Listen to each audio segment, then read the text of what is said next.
செய்வோம். அன்பும் இரக்கமுள்ள பரலோக தகப்பனே, மனமகிழ்ச்சியான இந்த காலை வேளைக்காக நன்றோடு ஸ்தோத்திரிக்கிறோம். காலைதோறும் உடைய கிருபை புதிதாக இருக்கிறதுக்காய் ஸ்தோத்திரம்.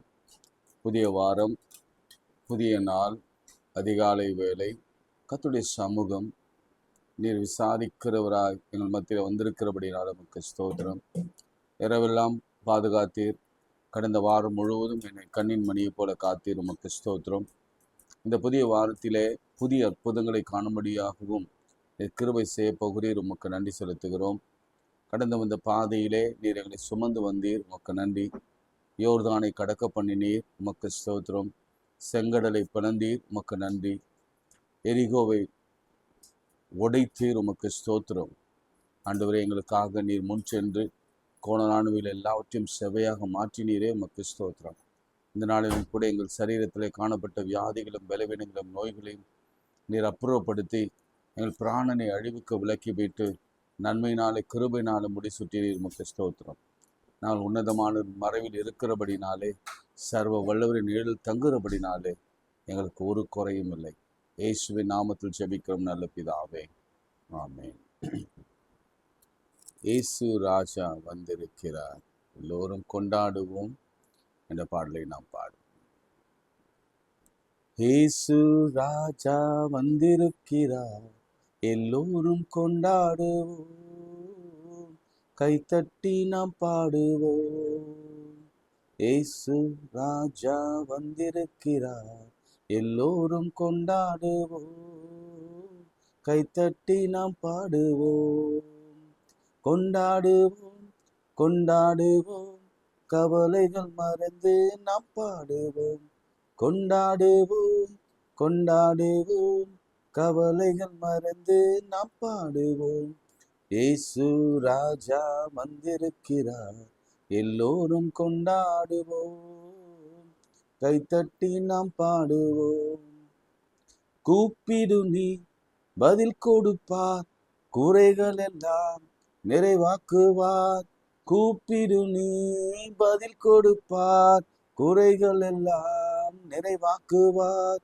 உண்மையாக தேடுவோரின் உள்ளத்தில் வந்திடுவார். உண்மையாக தேடுவோரின் உள்ளத்தில் வந்திடுவார். கொண்டாடுவோம், கொண்டாடுவோம், கவலைகள் மறந்து நாம் பாடுவோம்.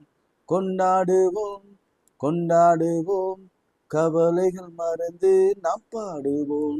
இயேசு ராஜா வந்திருக்கிறார், எல்லோரும் கொண்டாடுவோம், கைத்தட்டி நாம் பாடுவோம். கண்ணீரெல்லாம் துடைத்திடுவார், கரம் பிடித்து நடத்திடுவார். கண்ணீரெல்லாம் துடைத்திடுவார், கரம் பிடித்து நடத்திடுவார். எண்ணமெல்லாம் ஏக்கமெல்லாம் இன்றே நிறைவேற்றுவார். என் எண்ணமெல்லாம் ஏக்கமெல்லாம் இன்றே நிறைவேற்றுவார். கொண்டாடுவோம், கொண்டாடுவோம், கவலைகள் மறந்து நாம் பாடுவோம். கொண்டாடுவோம், கொண்டாடுவோம், கவலைகள் மறந்து நாம் பாடுவோம். இயேசு ராஜா வந்திருக்கிறார், எல்லோரும் கொண்டாடுவோம், கைத்தட்டி நாம் பாடுவோம். நோய்கள் எல்லாம் நீக்கிடுவார், நொடி பொழுதே சுகம் தருவார். நோய்கள் எல்லாம் நீக்கிடுவார், நொடி பொழுதே சுகம் தருவார். பேய்கள் எல்லாம் நடுநடுங்கும், பெரியவர் திருமுன்னே. பேய்கள் எல்லாம் நடுநடுங்கும், பெரியவர் திருமுன்னே. கொண்டாடுவோம், கொண்டாடுவோம், கவலைகள் மறந்து நாம் பாடுவோம். கொண்டாடுவோம், கொண்டாடுவோம், கவலைகள் மறந்து நாம் பாடுவோம். இயேசு ராஜா வந்திருக்கிறார், எல்லோரும் கொண்டாடுவோம், கைத்தட்டி நாம் பாடுவோம். கைகளை உயர்த்தி, நல்ல கைகளை உயர்த்தி, யாக்கோபை போல நீரினை ஆசீர்வதித்தால் ஒழிய உண்மை நாங்கள் போக விட மாட்டோம். சொல்லுங்க, வாயை திறந்து சொல்லுங்க. இன்னைக்கு நீங்க சுகத்தை, ஆரோக்கியத்தை, நல்ல செய்தியை, திருமண வாழ்க்கையை, எங்கள் பிள்ளைகளுக்கான வேலை, உயர்வை, மாறுதலை, ப்ரொமோஷனை நீங்க தரலன்னா உண்மை விடுவதில்லை. இன்னைக்கு இதுதான் ஃபர்ஸ்ட் ஜெப குறிப்பு நமக்கு. யாக்கோபை போல நாங்கள் சமூகத்திலே முழங்காலில் நின்று உடைய பாதத்தை பிடித்து கெஞ்சுகிறோம். தரையிலே படுத்து உருண்டு பிடிவாதம் பிடித்து உடைய பாதத்தை பிடித்து கெஞ்சுகிறோம். நீர் எங்களை ஆசீர்வதித்தால் ஒழிய விடிந்தது என்னை விட்டுவிடு என்று சொன்னாலும் உம்மை விடுவதில்லை. நீர் என்னை ஆசீர்வதிக்காமல் நீர் உம்மை போக விடுவதில்லை என்று சொல்லி கதறுவோம். கர்த்தர் யாக்கோபை ஆசீர்வதித்து அவன் பேரை சிறுவிலாக மாற்றி அவனுடைய பிள்ளைகளை எல்லாரையும் ஆசீர்வதித்து அவன் சந்ததி எல்லாவற்றையும் ஆசீர்வதித்து இந்த சந்ததியை பூமியிலே பெருக பண்ணி அவனுடைய வியாதிகள் எல்லாம் நீக்கி அவன் வேதனைகள் எல்லாம் போக்கி அவன் மன சஞ்சலங்கள் எல்லாம் நீக்கி அவன் பிராணனை அழிவுக்கு விலக்கி மீட்டு அவனுக்கு நல்ல வாசனை கொடுத்த கிருபைக்காய் ஸ்தோத்திரம். இயேசுவின் நாமத்தினாலே எல்லாம் கேளுங்க. இயேசுவின் நாம ஜெபிக்கும் பொழுதே இந்த வார்த்தையை அடிக்கடி பயன்படுத்துங்க. இதை நாங்கள் இயேசுவின் நாமத்துல கேட்கிறோன்னு சொல்லுங்க. அதுதான் மிக முக்கியம். கர்த்தாவே, தகப்பனே, யெகோவா ஈரே, பரிசுத்த ஆவியானவரே, இயேசுவின் நாமத்திலே கேட்கிறோம். என் நாமத்தினாலே நீங்கள் எதை கேட்டாலும் அதை தருவேன்னு சொன்னவர். கேளுங்க. இயேசுவின் நாமத்திலே நாங்கள் நிறைவாகும்படி இதை செய்யுங்க. எங்கள் குறைவுகள் எல்லாம் நிறைவாகும்படி இதை செய்யுங்க. எங்கள் கடன்கள் எல்லாம் விலகும்படி செய்யுங்க. எப்படி செய்வீங்கன்னு எனக்கு தெரியாது. ஒரு அதிசயம், ஒரு அற்புதம், ஆகாயம் திறக்கப்படுவதையும் வானம் திறக்கப்படுவதையும் பொக்கிஷ சாலையில உம்முடைய பொக்கிஷங்கள் வந்து எங்கள் மடியில விழுகிறதையும் நாங்கள் காண வேண்டும். இல்லாதவளை இருக்கிறவளை போல அழைக்கிற என் கர்த்தர் எங்களுக்கு நிரம்ப கொடுப்பீராக. இயேசுவின் நாமத்தில் ஜெபிக்கிறோம் பிதாவே, ஆமென். பிரியமானவர்களே, நம்ம கடந்த வாரத்துல இந்த தாவீதை பற்றி ஒரு முக்கியமான குறிப்புகளை நாம் பார்த்து வருகிறோம். அதுல பயங்கரமான குவாலிட்டிஸ் அவனுக்குள் இருந்ததை நாம போன சனிக்கிழமை நம்ம பார்த்தோம். அநேகர் அதை பார்த்துருப்பீங்க என்று நான் நம்புகிறேன். நான் கொஞ்சம் காலதாமதமா சில பேருக்கு ஷேர் பண்ணேன். ஆனாலும் நீங்க அது டைம் கிடைச்சா நீங்க பாருங்க. அதுல ஒரு முக்கியமான ஒரு செய்தியை கர்த்தர் நம்மோடு கூட பேசியிருக்கிறார். என்ன செய்தினா, எவரையும் பலப்படுத்த அவரால் ஆகும், எவரையும் மேன்மைப்படுத்த அவரால் கூடும், எவரையும் பயன்படுத்த அவர் கைகளிலே ஆகும். இந்த வசனம் எங்க இருக்குன்னு தெரியாது, நான் ஆவியானவர் சொன்னதுனால நான் சொல்லுகிறேன். தாவீது கோலியாத்திடம் சண்டையிட செல்லும் பொழுது சவுல் தன்னுடைய, இது சும்மா ஒரு முகவுரை தான், ஏன்னா நீங்க போன சனிக்கிழமை நடந்ததை கேட்கணும், ஜபத்துல கேட்கணும், அந்த அந்த அந்த அருளுரையை நீங்க கேட்கணும், அந்த ப்ரீச்சிங்கை கேட்கணும். அப்பதான் நம்ம கர்த்தர் யார் என்பதை உங்களால புரிந்து கொள்ளும். நான் ரிப்பீட்டடா சில காரியங்கள் சொல்வேன்னா அதுக்கு உண்மையாகவே அர்த்தம் இருக்கும். இன்னைக்கு அப்படிப்பட்டவர்கள் மக்களை ஆண்டவர் சந்திக்கிறார் என்ற அர்த்தம். தாவீது சவுல் கொடுத்த அந்த மார்க்கவசம், அந்த தலை சீரா, அப்புறம் அவன் இடுப்புல ஒரு பட்டயத்தை வைத்தார். அவன் சொன்னான், இது நடந்து பார்த்துட்டு சொல்றான், இதுல எனக்கு அப்பியாசம் இல்லை. நான் ஏற்கனவே இதை சொன்னேன், உங்களுக்கு ஞாபகம். இதுல எனக்கு பழக்கம் இல்லை. நானும் ஆடு மேய்க்கிறவன், எனக்கு வயசு 17 தான். இவ்வளவு பெரிய பட்டயத்தையோ அல்லது மார்க்கவசத்தையோ அல்லது தலைசீராவையோ சுமப்பதற்கு எனக்கு போதுமான வலு, ஸ்ட்ரெங்க், பலன் இல்லை, திராணி இல்லை. இன்னைக்கு அநேகர் அப்படிதான் சொல்றோம்ல, எனக்கு பலன் இல்லை, எனக்கு திராணி இல்லை, எனக்கு இதை சமாளிக்க என்னால் முடியல. கர்த்தர் சொன்னார்ல, பவுல பார்த்து சொன்னார், உன் பலவீனத்துல கர்த்தருடைய பலன் பூரணமாய் விளங்கும் என்று சொன்னார். இவன் சொன்னா அப்பியாசம் இல்லை, எனக்கு அப்பியாசம் இல்லை. இதுல நீங்க சொல்லலாம், ஐயோ நான் இதுல கடந்து போக முடியாது, ரொம்ப வெயிட்டுங்க, இது ரொம்ப வெயிட், அவ்வளவு பெரிய கோலியாத்தான். ஆமா, உண்மைதான். ஆனாலும் நீங்க கொடுக்கிற இந்த கத்தியோ ஈட்டியையோ அல்லது மார்க்கவசத்தையோ அல்லது தலைச்சீராவையோ அணிந்து போகிற அப்பியாசம் எனக்கு இல்லை, பழக்கம் இல்லை. அப்புறம் நடந்தது உங்களுக்கு தெரியும். வெறும் கவனோட அவன் போகிறான், 5 குழந்தைகளோட போகிறான். அந்த சம்பாஷணைகள் எல்லாம் தெரியும். அப்பொழுது தாவீது தன் அடைப்பையில கைகளை விட்டு ஒரே ஒரு கல் தான் எடுத்தான், மீதி 4 கல்களும் இருக்கு. அதே ஒரு பெரிய மெசேஜ் தான். எடுத்து அடித்தான். நேராக அவன் தலை சீரா போட்டிருந்தான், மார்க்கவசம் போட்டிருந்தான், கைகளிலெல்லாம் பயங்கரமான ப்ரொடெக்ஷன் இருந்தது. அவன் ஈட்டியே அத்தனை கிலோ ஈட்டி, அத்தனை கிலோகிராம், அவ்வளோ பவுண்ட்ஸ் ஈட்டி. அவன் மார்க்கரசம் கவசம் அவ்வளவு பவுண்ட், அவன் தலை சீரா அவ்வளவு போஸ், அவனுடைய காலில் போட்டிருக்கிற அந்த காரியங்கள் எல்லாம், அந்த அந்த அந்த அந்த பாதுகாப்பு உபகரணங்கள்லாம் அவ்வளோ வெயிட். ஏன்னா அவ்வளவு உயர்ந்த மனுஷன், 6 அடி 5 அங்குலம் உள்ள ஒரு உயர்ந்த மனுஷன் அவன், சவுளை விட பெரியவன். அப்படிங்கிற சமயத்தில் அவன் கல்லை அடிக்கிறான், நெற்றி பொட்டில் வந்து கல் படுது. கல் பட்ட உடனே கோலியாத்து அப்படியே பின்னாடி விழுந்தான். இல்லை, பின்னாடிலாம் விழல. அடிச்சா என்ன ஆகும்? ஒருத்தர் நெற்றியில அடிச்சான்னா நிலை குலைந்து தடுமாறி நம்ம பின்னாடி தான் போவோம். அடிச்சா என்ன ஆகும்? பேக்ல தான் போகும். ஆனா அவன் தலை குப்புற விழுந்தான். காரணம் என்ன? தாவீதே சொன்னான், யுத்தம் கர்த்தருடையது. அதனால பாதி யுத்தத்தை இவன் செய்தான், மீதி யுத்தத்தை கர்த்தர் செய்தார். பின்னாடி இருந்து பொடரில ஒரு அடி போட்டிருப்பாரு, அது யாருக்கும் தெரியாது. ஆவியிலே தான் அதை நம்ம உணர்ந்து கொள்ள முடியும். ஏனென்றால் நமக்கு விரோதமாய் செயல்படுகிற கண்ணுக்கு தெரியாத சில ஆவிகளை அடிக்கவும் அடக்கவும் அழிக்கவும் அதை எரிக்கவும் என் கர்த்தரால் மாத்திரம்தான் முடியும். அப்படியே விழுந்தான். விழுந்தவனே படுத்துட்டான். அவ்வளவுதான், காலி, இறந்து போனான். நேரா ஓடி வந்தான் தாவீது. நேரா ஓடி வந்து அவன் கைகளிலே ஒன்றுமில்லாததுனால கோலியாத்தின் பட்டயத்தை உருவினான். இங்கதான் நான் அன்றைக்கு ஒரு கேள்வி வைத்தேன்.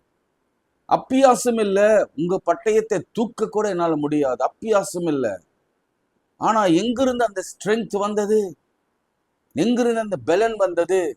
எங்கிருந்து அந்த ஒரு கத்திய தூக்கி அது பின்னாடி அந்த அந்த ஓங்கி ஓங்கி ஒரே போடு போட எங்கிருந்து வந்தது? கர்த்தர் கொடுத்தார். இன்னைக்கு உங்களுக்கு விரோதமாய் எழும்புகிற எதையோ, வியாதியோ, பலவீனங்களோ, சோர்வுகளோ, கடனோ, பிரச்சனைகளோ, துன்பங்களோ, பிரிவினைகளோ, எதுவானாலும் கூட நீங்க கர்த்தரை சார்ந்து இருப்பீங்களா? Partnership with God. உங்க பார்ட்னர் கர்த்தரா இருப்பாருன்னா நீங்க பாதி செய்தா போதும், மீதியை கர்த்தர் செய்வார். அவன் கைகளை அவர் பிடித்து அந்த கத்தியை அவர் தூக்கி அவர் தாமே வெற்றினார். அல்லது அந்த தைரியத்தையும் பலத்தையும் பரலோகத்திலிருந்து ஒரு அபிஷேகத்தின் வழியாக தாவீதுக்கு கொடுத்தார். ஒரே வெட்டில தலை வேறு உடல் வேறு மாறிச்சு. அதுக்கப்புறம் அந்த தலையை கொண்டு போனார். விஷயம் நான் சொல்கிறது, அவன் தன்னுடைய கூடாரத்திற்கு போனான். ஆமென். அவன் சவுலிடத்தில் போகவில்லை, மாறாக பணத்துக்காக போல, பெண்ணுக்காக போல, மானியத்திற்காக போல தன் கூடாரத்திற்கு போனான். ஆமென். அதான் தாவீதின் நல்ல குணம். அல்லேலூயா. இன்னைக்கு கூட என்னால முடியலங்க, எனக்கு அப்பியாசம் இல்லை, இந்த பாதையில போக எனக்கு பலன் இல்லை, திராணி இல்லை, கஷ்டமா இருக்கு, இந்த கணவனை பிரிஞ்சு என்னால வாழ முடியல, பிள்ளைகளை பிரிஞ்சு என்னால முடியல.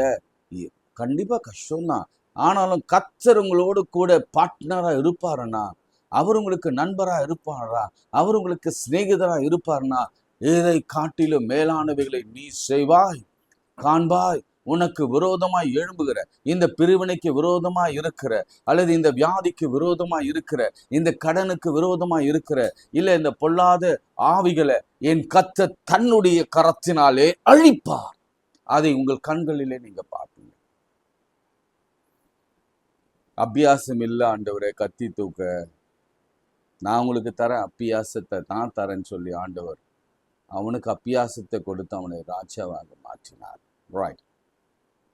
ஆதியாகமம் 35ஆம் அதிகாரம் 1ஆம் வசனத்திலிருந்து நான் வாசிக்கிறேன். ஜெனசிஸ் 35. இது நேற்று தென்னிந்திய திருச்சபை முழுவதும் வாசிக்க கேட்டிருப்பீங்க, பிரசங்கிக்க கேட்டிருப்பீங்க. உங்களுக்கு ஒரு சின்ன ஐடியா இருக்கும், தாட் இருக்கும். ஒருவேளை நிறைய பேருக்கு அந்த தாட் இருந்தது, உங்களுக்கும் அந்த தாட் இருக்கும். வேதத்தை தியானிக்கிறவங்களுக்கு கர்த்தருடைய ஆவியோடு கூட நாமும் சில புதிய தகவல்களை நாம் அறிந்து கொள்வோம். முதல் வசனம், அதற்கு தேவன் யாக்கோபை நோக்கி, நீ எழுந்து பெத்தேலுக்கு போய் அங்கே குடியிருந்து நான் உன் சகோதரனாகிய ஏசாவின் முகத்திற்கு விலகி ஓடி போகிற பொழுது உனக்கு தரிசனமான தேவனுக்கு அங்கே ஒரு பலிபீடத்தை உண்டாக்கு என்றார். அப்பொழுது யாக்கோபு தன் வீட்டாரையும் தன்னோடு கூட இருந்த மற்ற அனைவரையும் நோக்கி, உங்களிடத்தில் இருக்கிற அந்நிய தெய்வங்களையும் விலக்கி போட்டு உங்களை சுத்தம் பண்ணிக்கொண்டு உங்கள் வஸ்திரங்களை மாற்றுங்கள். நாம் எழுந்து பெத்தேலுக்கு போவும் பாருங்கள். எனக்கு ஆபத்து நேரிட்ட நாளிலே எனக்கு என் விண்ணப்பத்திற்கு உத்தரவு அருளி செய்து நான் நடந்த வழியிலே என்னோடு கூட இருந்த தேவனுக்கு அங்கே ஒரு பலிபீடம் உண்டாக்குவோம் என்றார். அப்பொழுது அவர்கள் தங்கள் கைகளில் இருந்த எல்லா அந்நிய தெய்வங்களையும் தங்கள் காதணிகளையும் யாக்கோபிடத்தில் கொடுத்தார்கள். யாக்கோபு அவைகளை சீகேம் ஊர் அருகே இருந்த ஒரு கர்வாலி மரத்தின் கீழ் புதைத்து போட்டான். கான்டெக்ஸ்ட் இதுதான். ஆண்டவர் இப்போ யாக்கோபுக்கு வயது, நல்ல கவனிங்க, சுமார் தான் சொல்றேன், இதுல வயது போடல, ஆனாலும் சில கருத்துகள் இருக்கிறது. ஆனால் நீங்களும் கண்டுபிடிக்கலாம். 91 99 ஏதோ ஒரு வயது அவருக்கு. இப்போ அடுத்து இன்னொரு சூழ்நிலை என்னன்னா, 34ஆம் அதிகாரத்துல ஒரு அன்காட்லி அதிகாரம் என்று சொன்னால் அது மிகையாகாது. அதுல கடவுளே இருக்க மாட்டார், பழி வாங்குதல் இருக்கும். அதுல சரி, அது என்னன்னா இருக்கும், நான் உங்களுக்கு சொல்றேன் பாருங்க. ஃபர்ஸ்ட் முதல் வசனத்துல என்ன நடக்குதுன்னா, லேயாள் யாக்கோப்புக்கு பெற்ற குமாரத்தி ஆகிய தீனால் தேசத்து பெண்களை பார்க்க புறப்பட்டாள். பிரியமானவர்களே, நான் இங்க கொஞ்சம் ஒரு சின்ன செய்தியை உங்களுக்கு ஆவியானவர் சொல்றதுக்காக நான் நம்முடைய பிள்ளைகளுக்காக நான் சொல்ல விரும்புகிறேன். நம்முடைய பெண் பிள்ளைகளின் பாதுகாப்பு நாம உறுதிப்படுத்த வேண்டும். அவங்க சேஃபா போறாங்களா, சேஃபா வராங்களா, தனியா போனா அவங்களுக்கு என்ன பிரச்சனைகள் இருக்கிறது. இன்றைக்கு நீங்க கேட்கிற சம்பவங்கள், தொலைக்காட்சியில பார்க்கிற சம்பவங்கள் எல்லாம் பயங்கர கொடுமையான, கடைசி கால அசிங்கம் நிறைந்த, அருவருப்பு நிறைந்த, மிகவும் என்ன சொல்றது, இதெல்லாம் ஜீரணிக்க முடியாத காட்டில் நடக்கிற, என்னால் என்னுடைய கோபத்தை கட்டுப்படுத்த முடியல. ஏனென்றால் ஒரு 6 வயது நிரம்பி ஒரு 5ஆம் வகுப்பு என்னமோ படிக்கிற ஒரு பெண் பிள்ளை, எத்தனை வயசுன்னு சரியா தெரியல. ஒரு சிசிடிவி கேமரா உங்களுக்கு தெரியும், கும்மினி பூண்டி அருகே ஒரு நாய், வாலிபனே சொல்லக்கூடாது, அவன் ஒரு நாய், அவன் இந்த உலகத்துல இறக்கு கூட தகுதியற்றவன். அந்த நாய் என்ன செய்ச்சு, வாயை பிடிச்சு அந்த பிள்ளையை தூக்கின்னு போக ட்ரை பண்ணுது. அதுக்கப்புறம் அந்த வீடியோ அதுக்கப்புறம் ரிலே இல்லை, அது பார்க்கவும் விருப்பம் இல்லை. அவ்வளோ ரத்தம் கொதிக்குது, என் இருதயம் அவ்வளோ படபடக்குது. அதே ஊர்ல இன்னொரு திருவள்ளூர் மாவட்டத்திலே அதே போல ஒரு சிறு பெண்ணை வன்புணர்வு செய்திருக்கிறாங்க. அந்த பெண்ணையும் வன்புணர்வு செய்திருக்கிறாங்க. அது குழந்தைங்க மேல தப்பு இல்லை, பாவம். அந்த பிள்ளைங்க பள்ளிக்கு போகிற பிள்ளை, பள்ளியிலேருந்து வர பிள்ளைங்க. அதனாலதான் அது யாரும் இல்லாத அந்த தெருவில் நடந்து போகிற பொழுது இந்த சம்பவம் நடந்தது. நாட்டுல பாதுகாப்பு இல்லை. அது மாத்திரமில்ல, நிறைய வன்புணர்வு செய்கிற பொறுக்கிகள், அசுத்தங்கள், அசுத்தர்கள், பிசாசு பிடித்தவர்கள், வெறி பிடித்த நாய்கள், கேவலமானவர்கள். நீங்க ஜெபம் பண்ணணும், உங்க பிள்ளைகளின் பாதுகாப்புக்காக ஜெபம் பண்ணணும், பெண் பிள்ளைகளின் பாதுகாப்புக்காக முதல்ல. ரெண்டாவது, இப்படிப்பட்ட இந்த வெறி நாய்கள், கர்த்தர் எப்படி கோலியாத்தை அடிச்சு சாகடிச்சாரோ, எப்படி திருமறையில எத்தனையோ பேரை அடிச்சு புழுத்து செத்து போனாங்களோ, அப்படி கர்த்தர் அடித்து சாகடிக்கணும். அவங்களாம் உயிரோடு இருக்கவே தகுதியற்றவர்.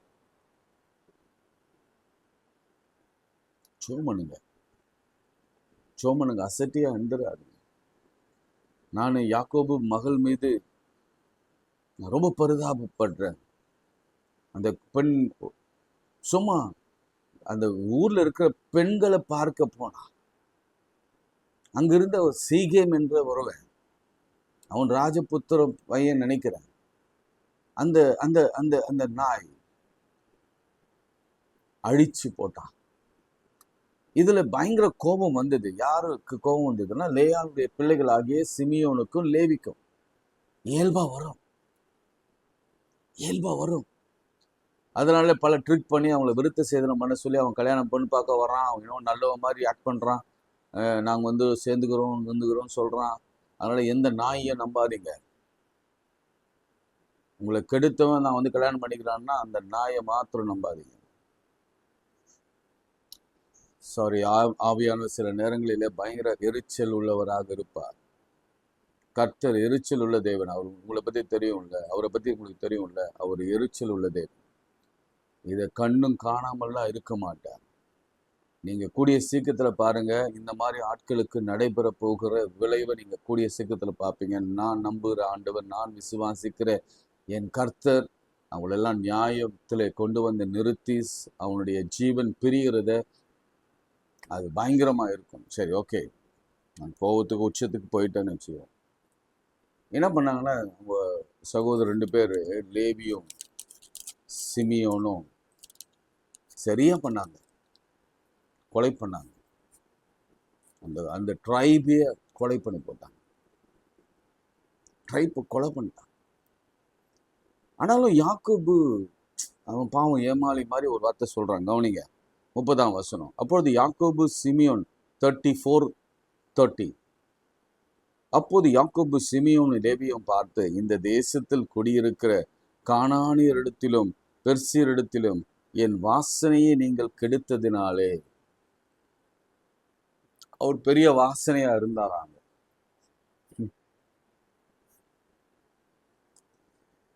வாசனையை கெடுத்தாங்களாம்.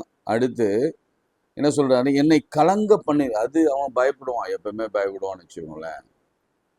என்னை கலங்க பண்ணுகிறீர்கள். நான் கொஞ்ச ஜனங்களுள்ளவர்கள், அவர்கள் எனக்கு விரோதமாய் கூட்டம் கூடி நானும் என் குடும்பம் அடியும்படி என்னை வெட்டி போடுவார்களே என்றான். பயந்தான். இதுல சிமியோனும் லேவி செய்து தப்பா சரியா? நான் சொல்லுவேன் சரின்னு. ஏன் சரின்னு சொல்றீங்க? என்னுடைய பாயிண்ட் ஆஃப் வியூல சரிதான். ஏன்னா அந்த காலத்துல மோசையின் நியாயப்பிரமாணம்லாம் இல்லை. அப்போது எப்படி இருந்தாங்கன்னா, ஜனங்கள் கண்ணுக்கு கண், பல்லுக்கு பல் என்றுதான் வாழ்ந்தார். அதனால லேவியும் சிமியோனும் எடுத்தது தப்பு. அதனால ஓகே, நான் சொல்வதனால பழிக்கப்படி வாங்க புறப்பட்டு போகாதீங்க தயவு செய்து. ஏன்னா நம்ம நியாயப்பிரமாணத்துக்கு காலத்துக்குள் வந்து விட்டோம், இயேசுவின் காலத்துல வந்து விட்டோம். மோசேயின் காலத்துல 10 கற்பனைகளை பெற்றிருக்கிறோம். இயேசு சாமி சொன்னாரு, மன்னிங்கன்னாரு, 70 தரம் மன்னிங்கன்னாரு. இதெல்லாம் இருக்கு. அதனால நான் அந்த காலத்து நடந்ததை சொல்றேன். அவங்க என்னுடைய பார்வையில அவங்க செய்தது நியாயம் என்று என்னாலே சொல்ல முடியும். சரிங்களா? ஏனென்றால் அப்பொழுது அவர்களுக்கு இந்த கற்பனைகளும் இல்லை, பிரமாணங்களும் இல்லை, ரூல்ஸும் இல்லை, ரெகுலேஷனும் இல்லை, எதுவும் இல்லை. அதனால அவங்க அதை செய்தாங்க. ஆனால் இவர் சொல்கிறாரு, என் வாசனை கெடுத்தீங்களே, எங்களை வந்து கொலை பண்ணுறாங்களே, அச்சா புச்சாங்க. சரி, இதில் என்ன ஒரு விஷயம் ட்ராஜடி அப்படி என்னன்னா, யாக்கோபு பாயிண்ட் ஆஃப் வியூவில் பார்க்கும் பொழுது, யாக்கோபு நல்ல அப்பாவா அப்படின்னு பார்த்தா, ஐ டோன்ட் நோ, நீங்கள் தான் எனக்கு விளக்கணும். ஐ டோன்ட் நோ, ஒரு நல்ல அப்பாவா இருந்திருக்க முடியாது என்று தான் எனக்கு ஒரு ஃபீலிங் வருது. ஏன் இவர் ரொம்ப நெகட்டிவாக பேசுகிறாருன்னு நினைக்காதீங்க. ஏனென்றால் கர்த்தர் அவனை மாற்றும் வரையில் அவன் நல்லவனாக இல்லை. எத்தன்தான் எஸ், ஒரு ஒரு பெண்ணை கல்யாணம் பண்ணனா, அதாவது லேயாலை நேசித்தான், ராகேலை நேசித்தான், லேயால் கொடுக்கப்பட்டது, ஏமாற்றப்பட்டான். திருப்பி ராகேலுக்கு ஒரு வேலைக்காரி, அவளை கல்யாணம் பண்ணாங்க. லேயாளுக்கு ஒரு வேலைக்காரி கல்யாணம் பண்ணாங்க. அவளுக்கு பிள்ளைகள் பிறந்தது, 12 பிள்ளைகள் பிறந்தது. ஒரே பெண் தான், யாரு? தீனாள். ஒரே பெண் தான். அந்த பெண்ணையும் சீரழித்து போட்ட சீகமை கொலை பண்ணாங்க. லேயாளின் பிள்ளைகளாகிய சிமியோனும் லேவியும். குடும்பத்தில் கொலைக்காரன் குடும்பம். மனைவி எடுத்துக்கொண்டா, கோச்சுக்காதீங்க, மனைவி எடுத்துக்கொண்டா திருடி. என்னத்தை திருடினா தெரியுமா? திருடி மாத்திரமல்ல, அந்நிய தெய்வங்களை வழிபட்டவர். ஏன் அப்படி சொல்றேன்னா, தகப்பனின் சொரூபங்களை அவள் திருடி கொண்டு வந்து விட்டார். பொய் பேசினார். இப்படி ரூபன், கொஞ்ச நாளைக்கு அப்புறம் ரூபன் தன் தகப்பன் மஞ்சத்தை அசூசைப்படுத்தினான். இப்படி அவனுடைய பிள்ளைகள் எல்லாம் பார்த்தா, யதார்த்தமா பார்த்தா ஒருவரும் சரியில்லை. இந்த சமயத்துல தான் யாக்கோபு ஒரு முடிவு எடுக்கிறார். தேவன் சொல்லி ஒரு முடிவு எடுக்கிறார். இது வரைக்கும் நீங்க விட்டுருங்க, இப்பதான் முக்கியமா அப்ளிகேஷன் பாயிண்ட் வருகிறது. we will go to finish it. Okay, சொல்றாரு தேவன் யாக்கோபை நோக்கி, நீ எப்பா உன்னை பெத்தேலுக்கு நீ போ, அங்கே குடியிருந்து நீ உன் சகோதரன் ஏசாவுக்கு முகத்துக்கு விலக்கி போகின போது உனக்கு தரிசனமான தேவனுக்கு முன்பாக ஒரு பலிபீடத்தை கட்டு. இத நடந்து கிட்டத்தட்ட அவன் மறந்தே போனான். அம்மா வீட்டுல இருந்து வெளியே வந்த பிறகு 28ஆம் அதிகாரத்துல நடந்த நிகழ்ச்சி ஏணி வைக்கப்பட்டிருந்தது. தேவதூதர் ஏறுகிறதும் இறங்குறதுமா என்றார்கள். அப்போது கர்த்தர் மேலே இருந்து பேசினார், நீ போப்பா, உன்னை நான் உன்னோடு இருந்து நான் அந்த வசனத்தை வாசிக்கிறேன். அது உங்களுக்கு இன்னைக்கு ஆசீர்வாதமா இருக்கட்டும் நான் நினைக்கிறேன். 28ஆம் அதிகாரத்தை கொஞ்சம் வாசித்து உங்களுக்கு காமிச்சிட்டு நான் இன்னைக்கு லெசன் மாத்திரம் நான் சொல்லிட்டு நான் ஜெபிக்க விரும்புகிறேன். 28ஆம் அதிகாரத்துல அவர் கொடுத்த வாக்குத்தத்தம் என்ன தெரியுமா? 15ஆம் வசனம், நான் உன்னோடு இருந்து நீ போகிற இடமெல்லாம் உன்னை காத்து. இன்னைக்கு ஆண்டவர் உன்னோடு பேசுகிறார். நீ யாக்கோபு தான், நீ பெண்ணாக இருந்தாலும் நீ யாக்கோபு தான், ஆணா இருந்தாலும் யாக்கோபு தான், நீ அப்பாவை இருந்தாலும் யாக்கோபு தான், அம்மாவாக இருந்தாலும் யாக்கோபு தான், பிள்ளைகளாக இருந்தாலும் யாக்கோபு தான். யாக்கோபின் குணங்கள் எல்லாம் இருக்கு. நம்ம எத்தனாக இருக்கிறோம், ஏமாற்றுகிறோம், அண்ணனை ஏமாற்றினோம், அப்பாவை ஏமாற்றினோம், மாமனாரை ஏமாற்றினோம், உன் பிள்ளைகள் எல்லாம் கொலைக்காரலா இருக்கிறாங்க, உன்னுடைய மனைவி திருடியாக, உன் மனைவி அந்நிய தேவர்கள் வழிபடுகிறவர்களாக, பிள்ளைகள் எல்லாம் அந்நிய தேவர்களை வழிபடுகிறவர்களாக இருக்கிறாங்க, சொரூபங்களை வைத்திருக்கிறாங்க. அப்படி சொல்றவர் முன்னாடி என்ன சொன்னார்னா, உன்னை காத்து இந்த தேசத்துக்கு திரும்பி வர பண்ணுவேன், நான் சொன்னதை செய்ய முலவும் உன்னை கைவிடுவதில்லை என்றார். அந்த இடத்துல ஒரு தூணை நாட்டுறாரு. அந்த ஸ்தலத்திற்கு பெத்தேல் என்று அவர் பெயரிடுகிறார். அதை மறந்துட்டு இப்போ ஆண்டவர் சொல்றார், திரும்பி போடா அப்படின்னு சொல்றார். இப்போ போகும் பொழுது யாக்கோபு ஒரு காரியத்தை செய்கிறார். வாசிக்கிற 2ஆம் வசனம் 35:2. அப்பொழுது யாக்கோபு தன் வீட்டாரையும் தன்னோடு கூட இருந்த மற்ற அனைவரையும் நோக்கி, உங்களிடத்திருக்கிற அந்நிய தெய்வங்களை விலக்கி போட்டு உங்கள் வஸ்திரங்களை சுத்தம் பண்ணி உங்கள் வஸ்திரங்களை மாற்றுங்கள், நாம் எழுந்து பெத்தேலுக்கு போவோம். இன்னைக்கு ஒவ்வொரு அப்பாக்களுக்கும் அம்மாக்களுக்கும் கர்த்தர் கொடுக்கிற ஒரு தீர்க்க தரிசன வார்த்தை என்னன்னா, நீங்களும் உங்க பிள்ளைகளும் பெத்தேலுக்கு போக வேண்டும், அப்பத்தின் வீட்டுக்கு போக வேண்டும். நிறைய ஆலயங்களில எனக்கு வருத்தமா இருக்கு. சில காரியங்கள் சொல்லும் பொழுது பிள்ளைகள் இல்லாம, பெற்றோர், கணவன் இல்லாம மனைவி மனைவி இல்லாத கணவன், ஒரு குடும்பமே ஆலயத்திற்கு குடும்பமா வராத ஒரு சூழ்நிலை. நிறைய வீட்டுல யாக்கோபின் குடும்பம் இருந்தது போலதான் பிள்ளைகள் மத்தியில கொலை செய்யல தவிர மீதி எல்லா தவறும் செய்கிற பிள்ளைகள். மனைவி ஒரு பக்கம், கணவன் ஒரு பக்கம், அவனுடைய பெண் ஒரு பக்கம், இப்படி பல விதமான குறைபாடுகளோடு இருக்கும் பொழுது கர்த்தர் அழைக்கிற அழைப்பு என்ன தெரியுமா? வா பெத்தேலுக்கு வா. ஒரு தகப்பனா இருந்து நீங்க அழைக்கணும் உங்க பிள்ளைகளை.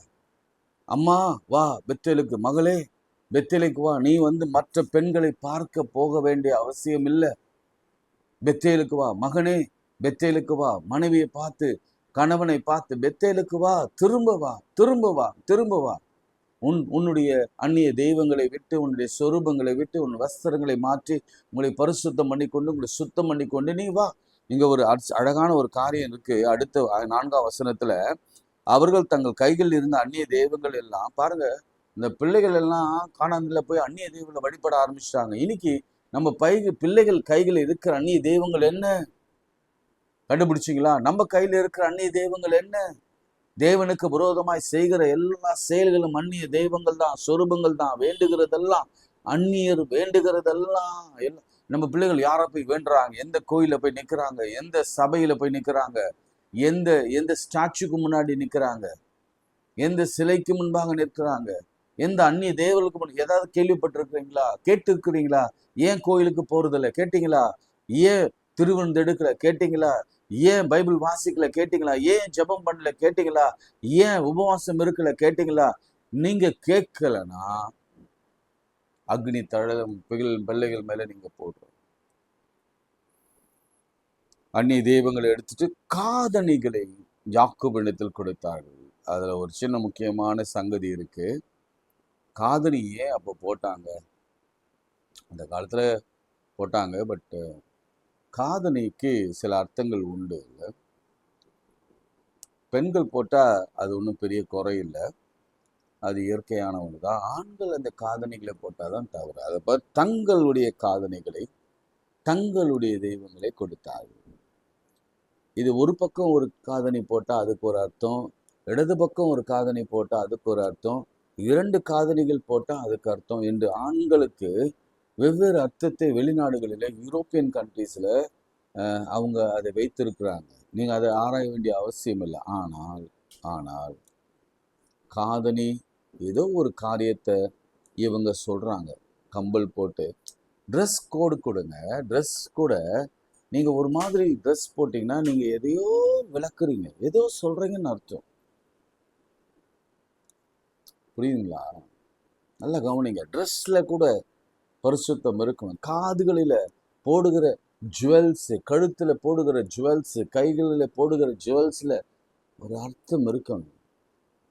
அது வேறு விதமா பிரதிபலிக்க கூடாது, அட்ராக்டிவா மாறக்கூடாது. அவனை ஏதோ தவற்றுக்கு இழுக்கிற மாதிரி, அவளை தவற்றுக்கு இழுக்கிற மாதிரி உன்னுடைய உடைகளோ, உன்னுடைய ஆடைகளோ, உன்னுடைய காதணிகளோ, உன்னுடைய ஆபரணங்களோ இருக்கவே கூடாது. சில நேரங்களில் சொல்லுவாங்க, ரைட் ஹேண்ட்ல வாட்ச் கட்டுறது கூட சிலர் தான் கட்டுவாங்க. நீங்க பார்த்துருக்கீங்கன்னா தெரியும். அவங்கள யாருன்னு சொல்லுவாங்கன்னா அது நீங்களே கண்டுபிடிங்க. லெஃப்ட் ஹேண்ட்ல வாட்ச் கட்டுறவங்க அவங்க எப்படி இருப்பாங்க? அதனாலதான் இந்த பாவ செயலெல்லாம் விட்டு விடுங்க. இன்னைக்கு ஆண்டவர் ரொம்ப தெளிவா யாக்கோபு தன் பிள்ளைகளை அழைத்தது போல, பரிசுத்தம் பண்ணது போல உங்களையும் அழைக்கிறார். இப்படி செய்ததுனால என்ன நடந்தது தெரியுமா? நான் முடிக்கிறேன்.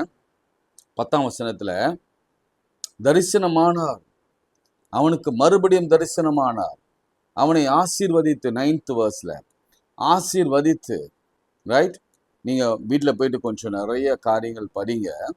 ஆசீர்வதித்து, இப்போது உன் பேர் யாக்கோபு, இனி உன் பேர் யாக்கோபு எனப்படாமல் இஸ்ரேல் என என்று உனக்கு பேர் வழங்கும் என்று சொல்லி அவனுக்கு இஸ்ரேல் என்று பெயரிட்டார். இஸ்ரேல் என்று பெயரிட்டார்.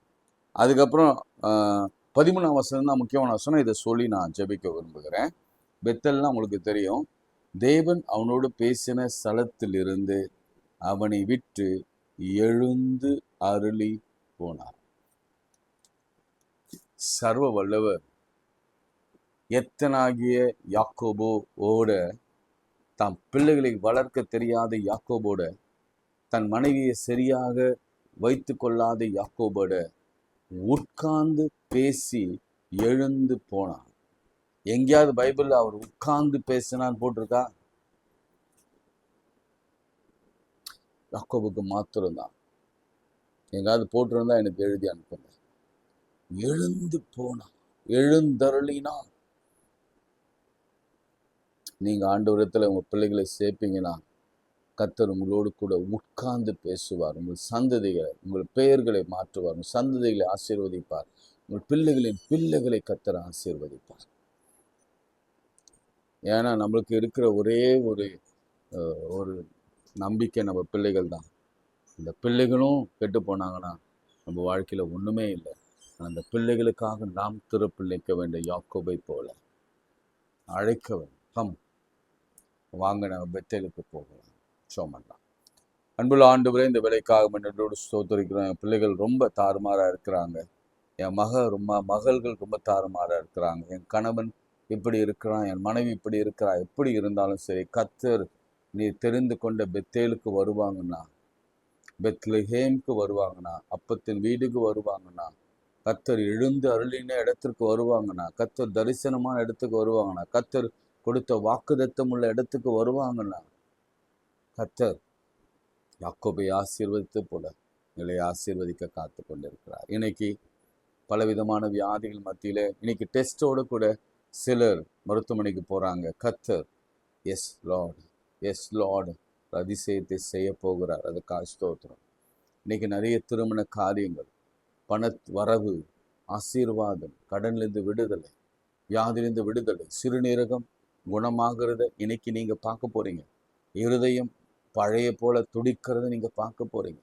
உங்க சிந்தைகள் மாறுகிறத பார்க்க போறீங்க. பிள்ளைகளுடைய காரியங்களில கர்த்தர் அற்புதம் செய்கிறத பார்க்க போறீங்க. திருமண காரியங்கள், குழந்தை பேரெல்லாம் கர்த்தர் நடத்துகிறத பார்க்க போறீங்க. ஏனென்றால் என் யாக்கோப்பின் தேவன் சர்வ வல்லவர்.